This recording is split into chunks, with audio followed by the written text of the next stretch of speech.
Agriculture on the move. Agricole en mouvement. Agriculture on the move. Agricole en mouvement. Agriculture on the move. Agricole en mouvement. Agriculture on the move. Agricole en mouvement.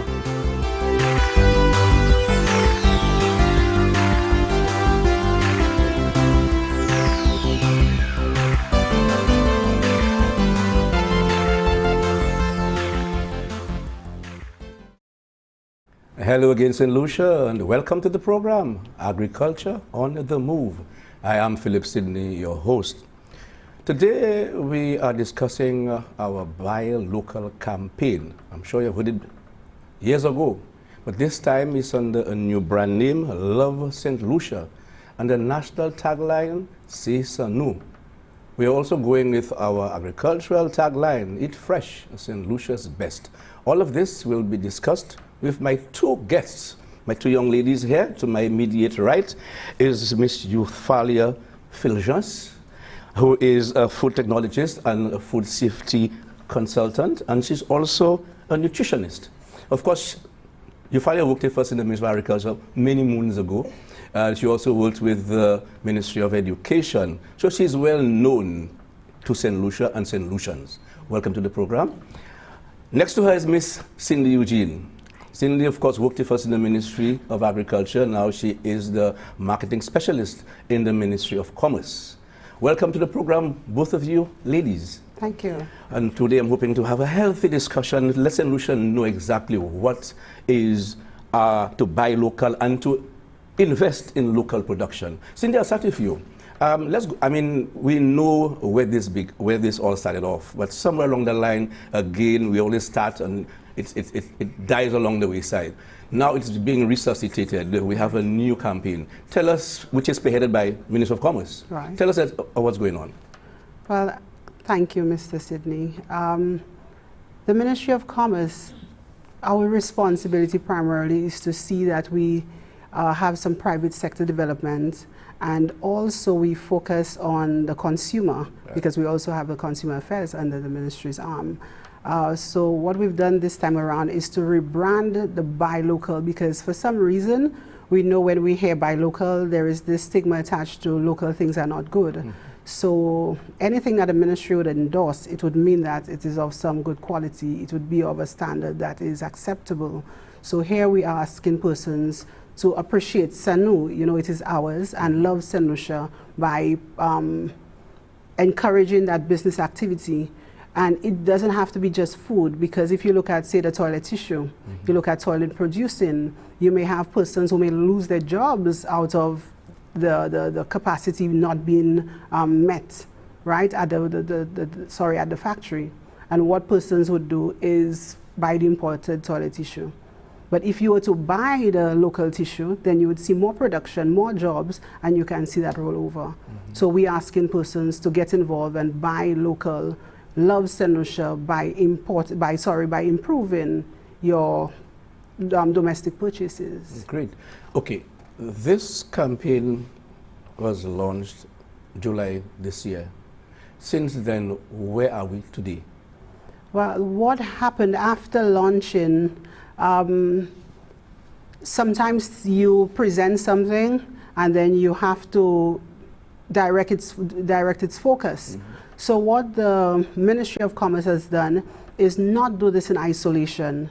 So we are including the Ministry of Health, because buying local, we can categorically say that it's a healthier option. That's right. So we need to get the facts. We need the nutritionists. We need people like Euphalia telling us how safer it is to eat what is produced locally than the miles that you are not sure of out there.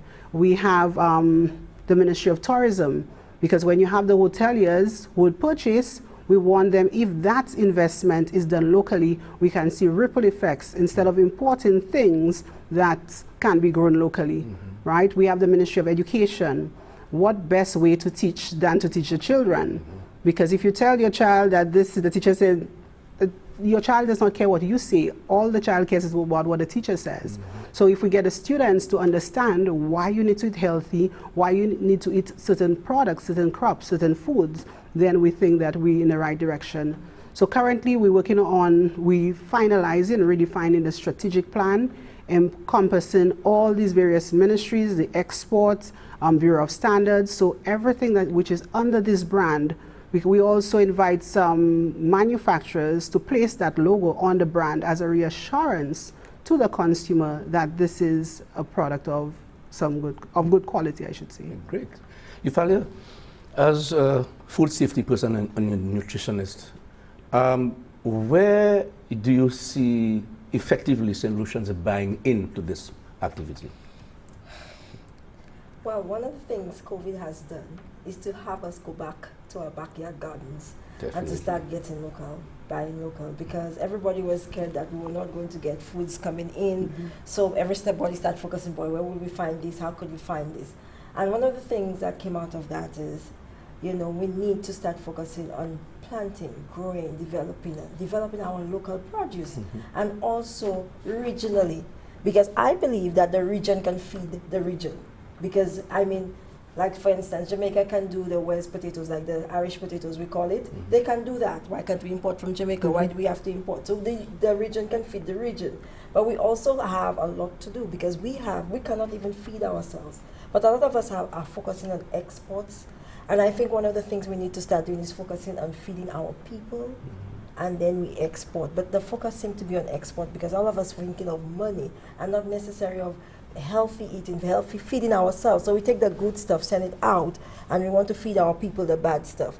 You understand? And then we now go back to buy the imports. For example, we all focus on an apple a day keeps the doctor away. Why not a guava a day keeps the doctor away? When a guava is so much nutritious. Or banana. Banana. Yes. But the guava is really a complete fruit. It's really more nutritious, much more nutritious than an apple. But we teach our children that. Why don't we go to school and go for a campaign, a guava a day?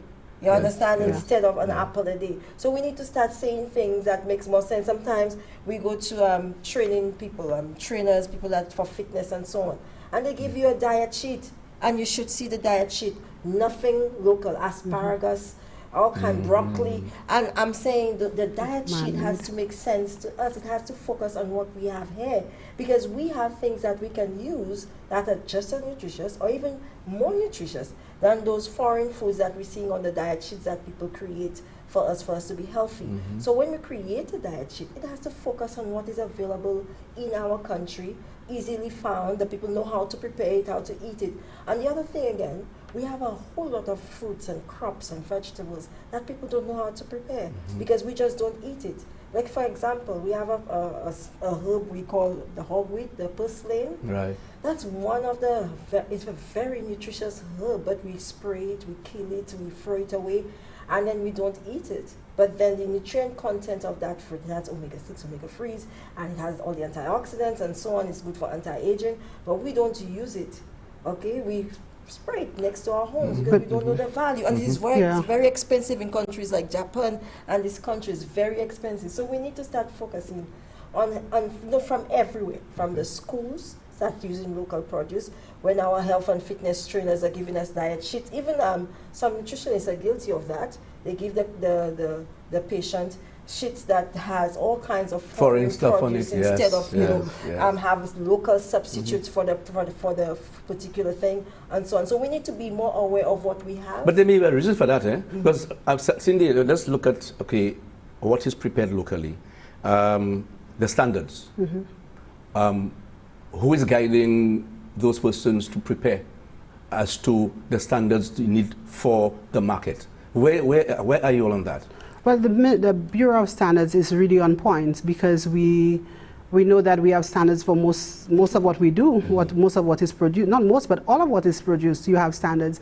And we have the Consumer Affairs doing regular checks as to what is produced, if there is a problem. I know recently we had an issue with the coconut oil, and that was addressed because the Bureau of Standards, they're working. And that recalls happen everywhere in the world. So if there were no recalls and there was a problem, then that something is wrong. And when we speak of standards, one of the things that come to mind too, this issue of the chicken.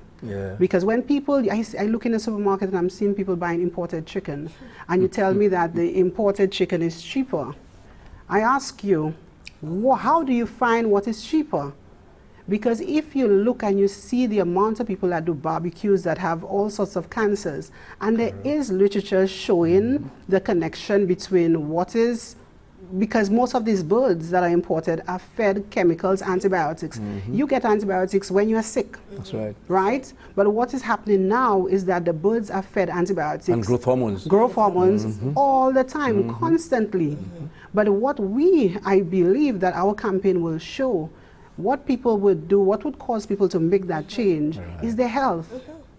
Because this is one thing you cannot get back, and we saw recently with the international, the movie star. Yes. Where he would have had all that money. We had Steve Jobs. These people have so much money, but yet still they would die because they cannot buy back that health. So what we're trying to tell people, if you think the imported chicken is expensive, wait till you get some cancer and you will see what expense is. Exactly. But what we now need to realize that if we increase the purchase of the domestic chicken, then it will be cheaper because we will have more. Definitely. So we need to impress on people about their health as to how to consume that. We have pasta. If you look in the supermarket, you'll see some persons would say, oh, they buy imported. And I would still tout our local before I go to regional, right? So you have some regional pasta. Yes, they purchase regionally. But there's nothing wrong with our pasta. You know, but people look at buying because of maybe what they see being advertised, but you may see more advertisements of the original, the foreign pasta, because our numbers are low. Yes. Our purchases are low, so then the dollar there is very short.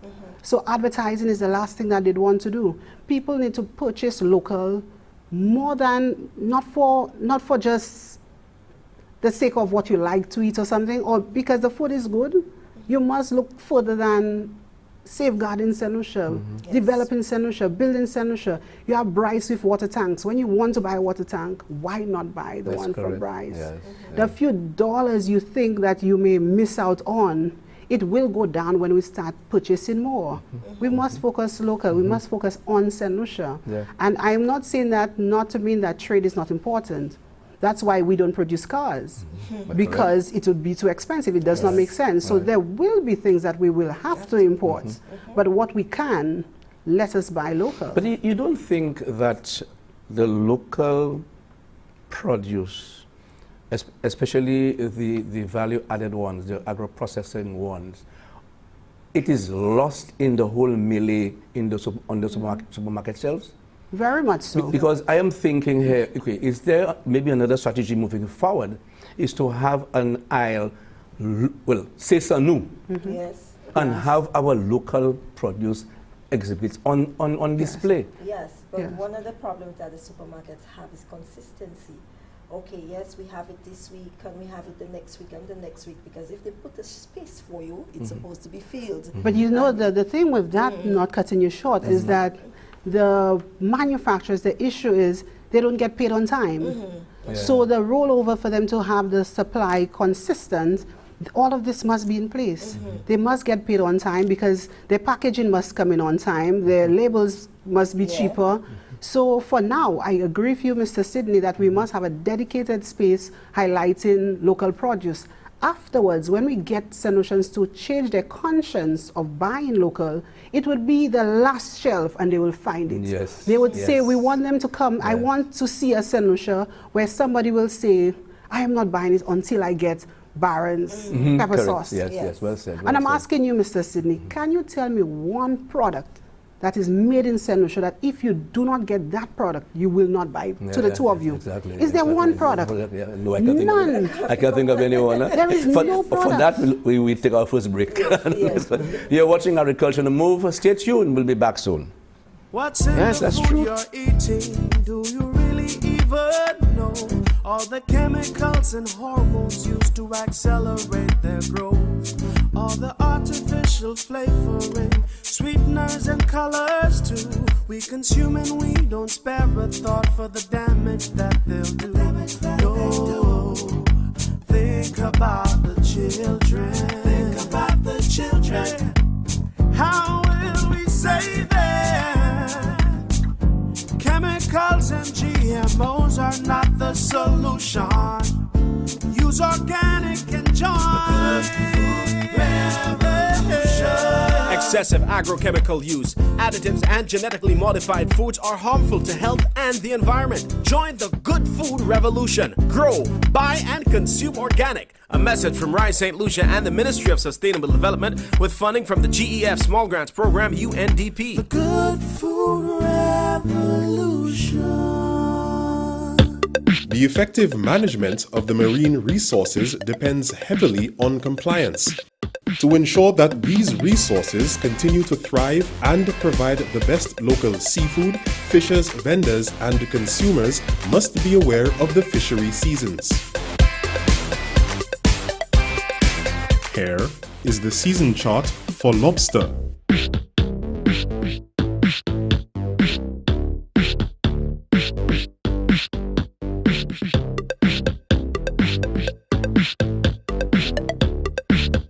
Adhere to the schedule. Help maintain a thriving fishing industry for all of us. This has been a message from the Department of Fisheries.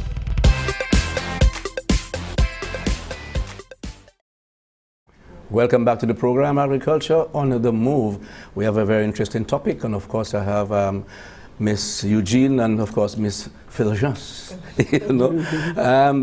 Interesting, but let's go back to the supermarket. One of the things I also notice is that when the foreign products come into St. Lucia, Right.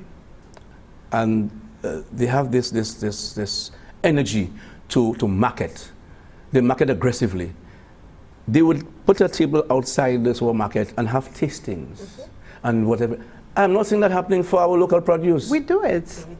We do it, yes. How often it's done? happens. Not done often, Yeah. but it's done. Yeah? Usually when the product comes out the first time, they do that. Yeah, but I mean, But first time, but there needs to be continuity. You know, the advice to the manufacturers, and some of them, they've taken it on, when you have the product come and say you have a new biscuit or new chips, say Salt Dans or one of these things came out some time ago, and when they did, you saw them aggressive marketing. They were not the ones doing that. The manufacturer of that chips would not have been the one at the supermarket. They have distributors. Yeah, the distributors. So for the local manufacturers, what we have advised them to do is have a distributor manage your product at the supermarket.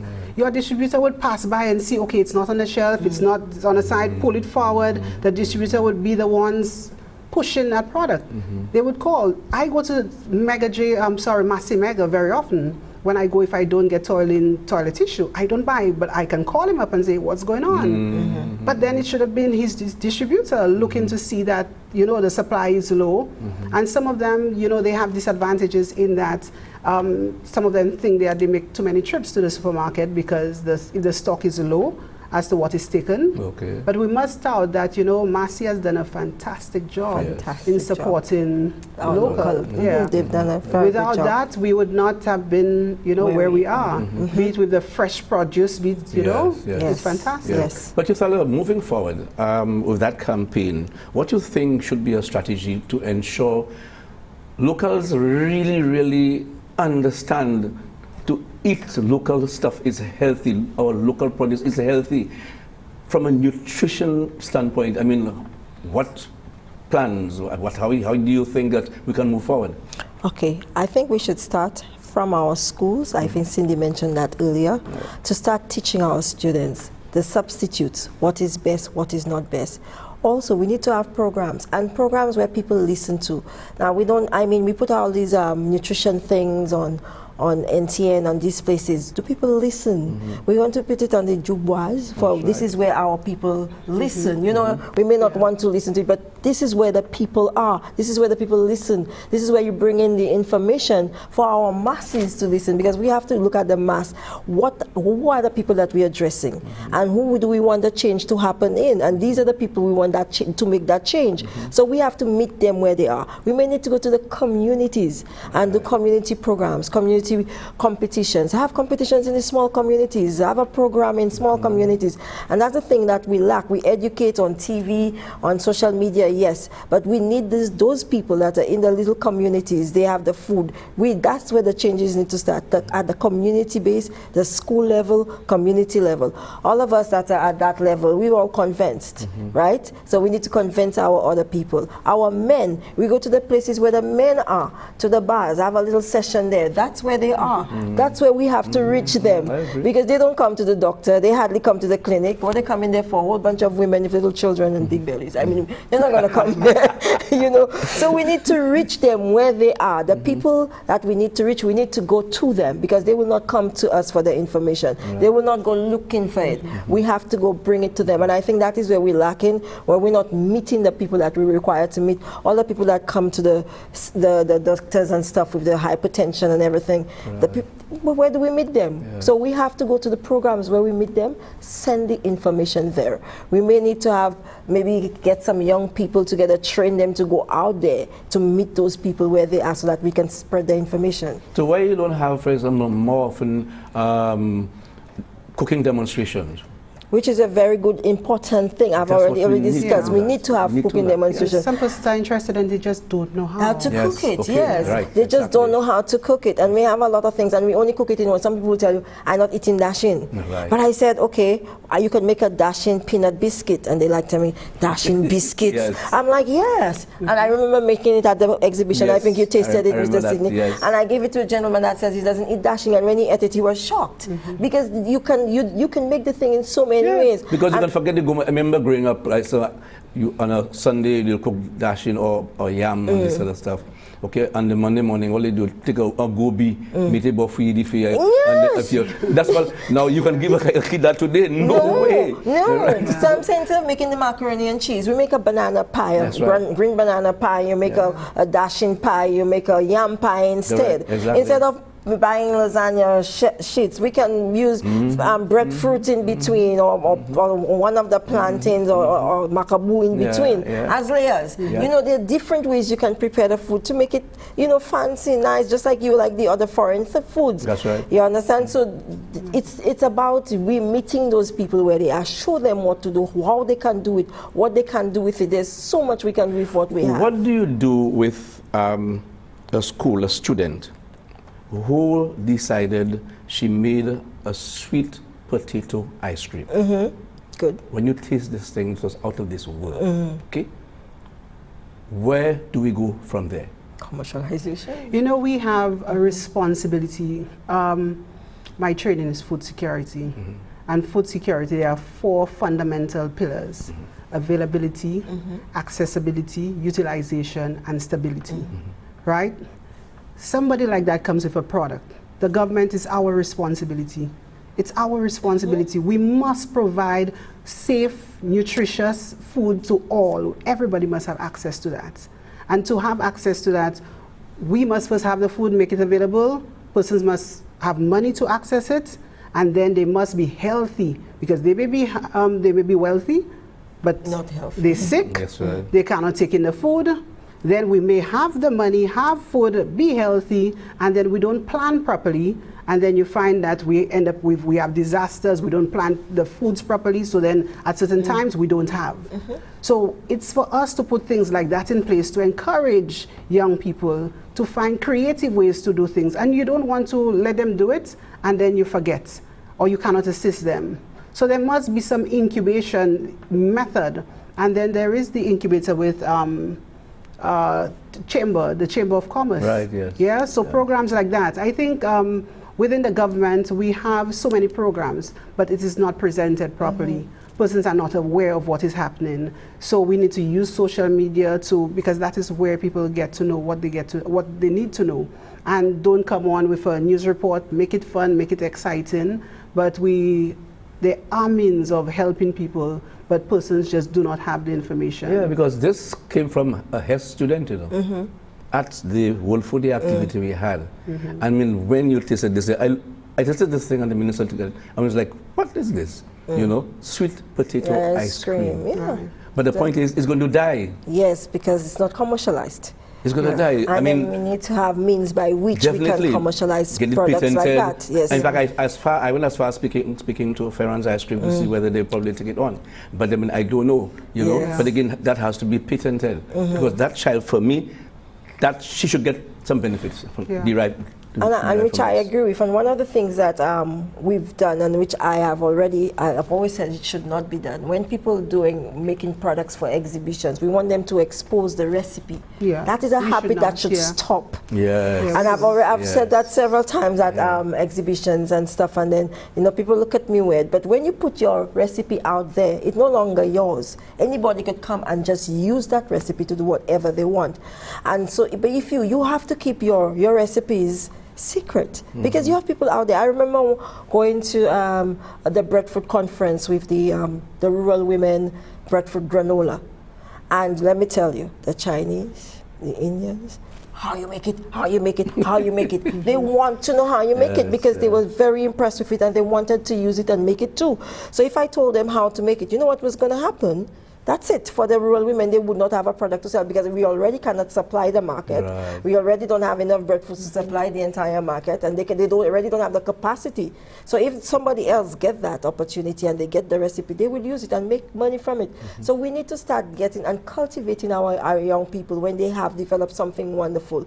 Find a way. We need to have a place where there's a funding that their products can be commercialized. They have support, people to support them. They have people to coach them as to how to move from where they are to go. Whether the place maybe want to take 10% or 20% and this person has 70%, there need to be something system like that in place where we can commercialize products that have that could be viable, so that you could because the only place they can expose their product is at exhibitions, and that's it. But even what we want persons to do is to partner, because when you look at Taiwan, we've been having a trade show for, this would be the 13th year. This year we will be having a virtual show, but what persons have to do is to partner. Because if the Taiwan, you said when you went across to the Chinese and Indians, they were interested, that opportunity should not have been left hanging. They were supposed to partner to see how can I exchange, if selling the recipe. So we may not be able to produce, but we may be have the capacity to develop recipes and sell the recipes. Wonderful. You know, we can see how best we fit along, because there's a very long value chain. So we see what parts we can benefit from. Yeah. With this new campaign, Cindy, I'm hoping we need to give it legs. We need to move on. Okay? Right. Tell St. Lucia now where we go from here. What's next? What they should look forward to in that new campaign? Well, what St. Lucia should be looking forward to and should be looking at now, because the campaign is on, is being sensitized. What we will be doing is sensitizing persons, showing persons how they can or how they should appreciate St. Lucian businesses, be it from patronizing Dr. Freezers. If you choose to go, you want fast food, go to Dr. Freezers, because everybody would not eat the same thing, right? You want to buy galvanized, why would you go to Bryce and buy fencing? You know, it's all about St. Lucia, so that money can stay in St. Lucia and St. Lucia can grow. It can happen, and we can also look at exporting, right? But we have to build St. Lucia, and it will not work. And I said to somebody a few days ago, if you tell somebody that you have a new job, everybody congratulates you. Congratulations, you have a new job. You're the this, you're the that, you're the chairperson of that. Tell somebody you start a new business. I've started a new business. The support we have, it's something in there with solutions that we're not so encouraging to to invite and to support. So the local product can be the best product. 2 days and then they see you start looking too good from having the product, and so. But what the ministry is now doing is partnering with the other ministries, the agencies, for us to aggressively inform people, educate persons as to why it is that what would the benefits to the country. And we must say that we've had tremendous support in making it happen. Revitalizing the banana sector.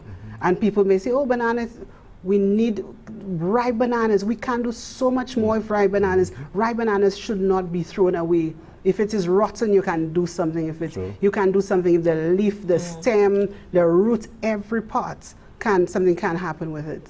Yeah, so we're just about sensitizing, educating our people. Very good. Yeah, the thing I From your want end, to yes. look at is she was talking about investments, and like you said, we need to capture where we see growth. When we see somebody showing some skill, somebody can do something or have done something, we shouldn't just let it fall by the wayside. There should be a system where we can commercialize, even from the schools. We see other people do all those exhibitions, all those foods. They come out with all those wonderful ideas, but nothing continues after that. Yes, we do have a recipe book. How many people will use a recipe book? How many people will look at the recipe book? You understand? Yes, I buy a few, I have them on my shelf, but you know, how can you look at it in the school? How can look at, let's say, Don French. Don has some very good books. How many of them are part of the school book list? Derek Walcott. How many Derek Walcott books do we have on the book list? You are right. So this is the kind of things we're not capitalizing on what we have. If we see a student do something wonderful, oh, it's wonderful. And that's it. That's it. But you know, we need to have a place where they can go. And even the teachers should be aware of that. Oh, my student have that talent. I can capture that talent, make it into something that we can invest in and that the student can now grow.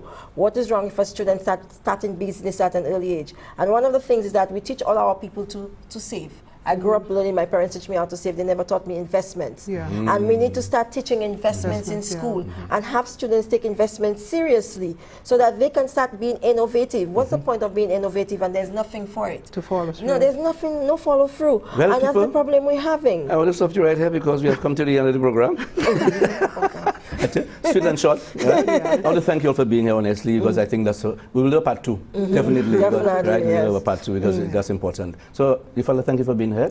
Cindy, thank you again for being here, and I'm looking forward to give that campaign some legs, man. We need to move. We need to move. Yeah, all right, definitely. Ifala, we need your nutritionist, your food safety skills to get us to that other level. Thanks again for being here. Thank you. You've been watching Agriculture on the Move. Thank you for viewing, and remember, agriculture is our business. C'est sans nous. Eat fresh. St. Lucia's best. Love St. Lucia. I'm Philip Sidney. Goodbye. Thank you, ladies. Agriculture on the move. Agricole en mouvement. Agriculture on the move. Agricole en mouvement. Agriculture on the move. Agricole en mouvement. Agriculture on the move. Agricole en mouvement.